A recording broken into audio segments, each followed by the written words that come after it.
Bismillah ar-Rahman ar-Rahim. Assalamu alaikum. Welcome back. It is exactly 9:39 a.m. South African time.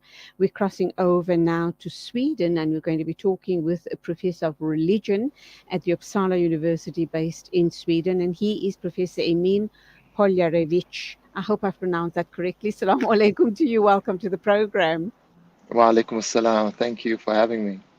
Lovely to talk with you, and saddened that we should be talking about the situation this morning regarding the burning of the Holy Quran in Sweden. And it's not the first time that something like this is happening in a Western country, particularly in Europe.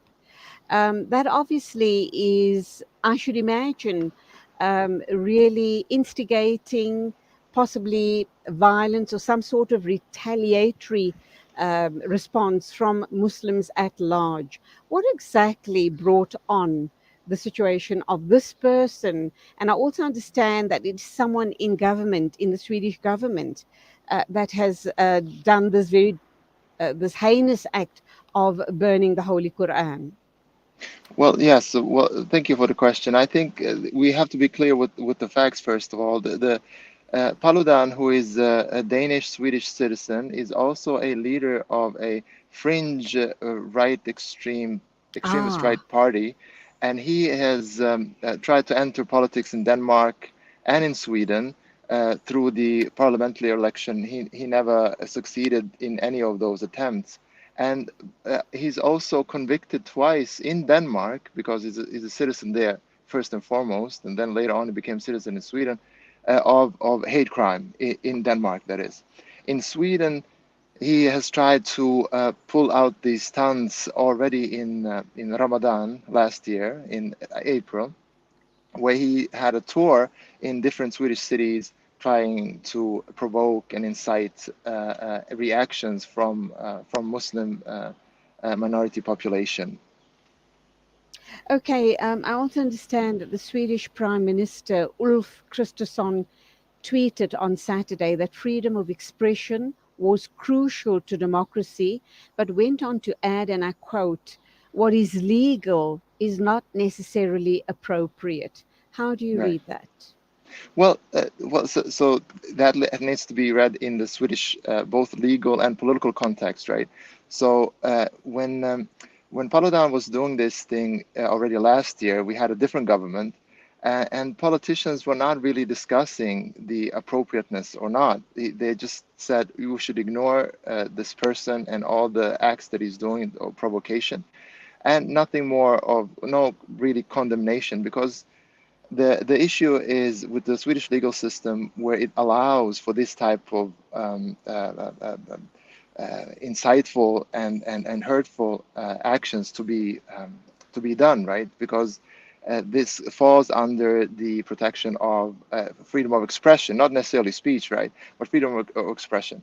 That does not really consider the reaction of the population. So police, for instance, in Sweden are the authority which gives these permissions, not the government, right?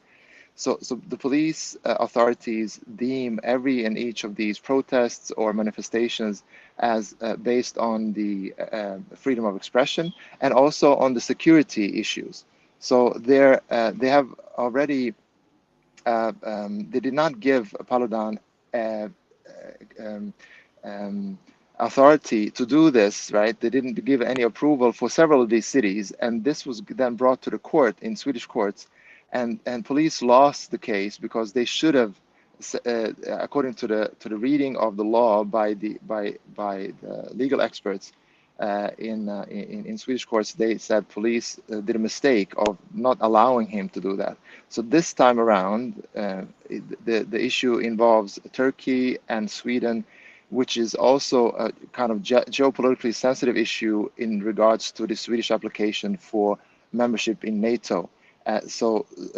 Besides the point of the Quran burnings, Turkey has also tried to stall the approval of the Swedish state entering NATO. So that's kind of, Paludan is using these geopolitically sensitive negotiations to his own advantage. That's why he did this at in the close proximity to Turkish embassy in Stockholm. Okay, I digress here, but seeing that you've spoken about the NATO issue, we also know that Turkey is holding up Sweden and Finland's bid to join NATO. Um, with the already tense situation, with Russia in the Ukraine, the war in the Ukraine, if that does go ahead, if Turkey does, give the green light, do you think it's going to flare up even more tensions in that part of the world? What's that going to do with the situation? How is Russia going to respond? And I'm Right. kind of getting a sense that they're going to respond rather in a very drastic manner. They've already given out warnings to the other countries who are wanting to join NATO. Do you think this is a recipe for disaster? Well, I wouldn't necessarily take it that far, but as Russia has known about this application for a while now, since I'm guessing now, I'm not sure, but 6, 7 months at least of this process. So Russia has expressed, not concerns, but disapproval, obviously, of Sweden and Finland joining NATO. And Turkey has its own reasons for stalling, because there are some analysts which speak of that Sweden and Finland are not really the real causes, or the causes that Turkey gives for stalling the application would be the Kurdish PKK Ah, organization and members of it functioning and existing and having a freedom of movement in Sweden. That would be the kind of the cause of that.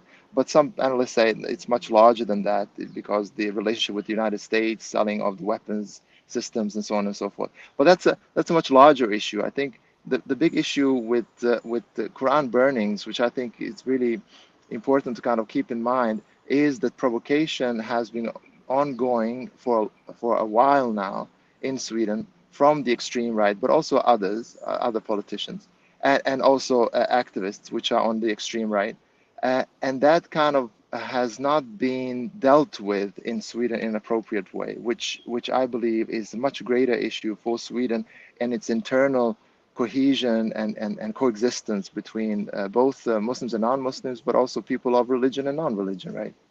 okay. Is this Paludan person the same person who burnt the Quran a couple of months ago as well? I think it was in Denmark, if memory serves me correctly. Is it the same Yeah, person? yes, it did that in Denmark, and also it tried to do it in Norway as well. So he's kind of Mhm. touring and trying to stoke up tensions everywhere. But again, the tensions last year during Ramadan were quite violent, and there were police vehicles being attacked and burned and so on and so forth.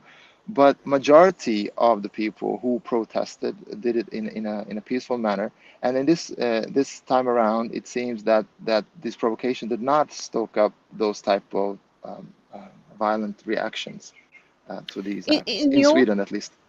in your opinion, do you think that's a good thing? Is it good that the Muslim people didn't take the bait, because it could lead to a lot of violence and innocent people getting hurt and killed? But if it is in the name of protecting the Quran, then we as Muslims would give up our lives. We do know that. But having said that, it's been very quiet in Sweden. This hasn't provoked much reaction. However, on the flip side, it has provoked a lot of reaction in Turkey. Why do you think we have that type of scenario? Well, because of the mere fact that this was done in front of Turkish embassy as a part of this process of negotiation between Sweden and Turkey. So this thing here, it's very sensitive for the Swedish government, obviously, because they're in the middle of negotiations. So it's sensitive politically, but emotionally in Turkey, this has stoked up a lot of reactions, just like the caricatures did before in In Denmark, France? Yeah. and in France, right? Absolutely Mhm. right. After that, Okay, so it's so very, yeah. Right. as Muslims, we do know that there's this wave, a rising wave of Islamophobia very especially in Europe and other parts of the world. Why do you think this is happening? I kind of go back, cast my mind back to the time when, with the Syrian war, and a lot of Syrian refugees migrated to Europe or crossed over into Europe. Do you think that that is one of the issues? And also, how do we as Muslims, what do you believe should be our appropriate response to such heinous situations where non-Muslims handle the Holy Quran and then burn it in our presence? What should our response be?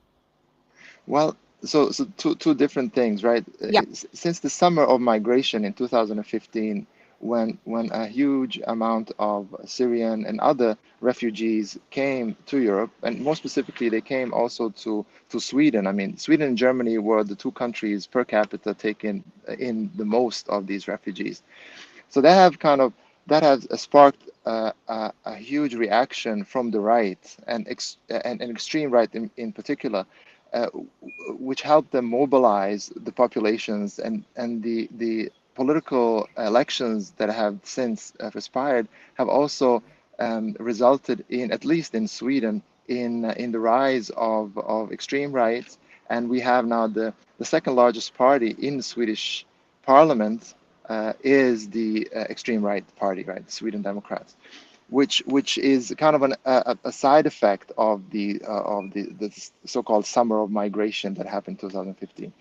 So that's one thing, and that has also contributed to a rise of Islamophobia, both on the institutional level but also on a social level in the public. And that is also given a rise of these extreme acts of provocation by some people in Sweden and elsewhere. And now the issue is, how should Muslims react, right? Muslims are not a homogeneous group whatsoever in Scandinavian countries and in Sweden in particular, coming from many different backgrounds and many different cultures in Sweden. So there is no one ethnic or one group Ah, which would represent all Muslims. So fragmentation in that sense contributes to the confusion of reaction, what to do, how to do it. And there is also a generational issue, because Muslims of second and third and fourth generation in Sweden will react differently than people from the first generation, right? So we have kind of that also to take into account when we say, how should they react? I mean, personally, I believe as a citizen and as a Muslim myself, you should try to ignore the acts as much as possible, right? Not to give it attention, because these type of people are legally you cannot do much. And then you cannot do acts of violence, because that would also be breaking the law. So what I think Muslims in general should flip on the situation and say, look, let us apply the Quranic values, let us do workshops, let us use the attention in a positive way to show the Quranic values in both in society and also in their own lives, right?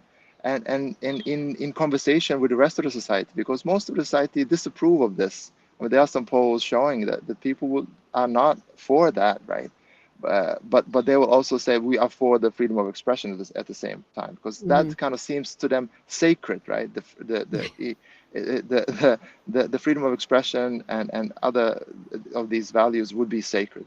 But when we have the uh, the the the intention of a person is to spark violence, is to expel Muslims, try to force them out, right? That would also, in my view, be legally a hate crime and hate speech. In many other countries, that's the case, but not in Sweden, unfortunately, for now. So, in order to mobilize both in terms of their religious values and also mobilize politically to also inspire politicians to change the law eventually, right? Okay, and that's where we leave it. Thank you indeed for your insights on Thank you. this issue. Lovely talking with you, Professor of Religion at the Uppsala University based in Sweden, Professor Emin Poljarević. I hope I've said that Thank you. correctly. Go well. Keep Yes, us in your du'as. Assalamu I will. alaikum to you. Wa alaikum assalam. All the best. It is exactly 9:53 a.m. and standing by to talk to us next. Our final interview for the morning is Najma Ansari. She has a master's in international relations from the UK. She's also a graduate of Jamia Online in Islamic Studies and Arabic. She's going to be talking to us about the mother-in-law, daughter-in-law relationship. Well, not talking to us about that per se, but going to talk to us about a workshop, an upcoming workshop on that matter. So please stay with us.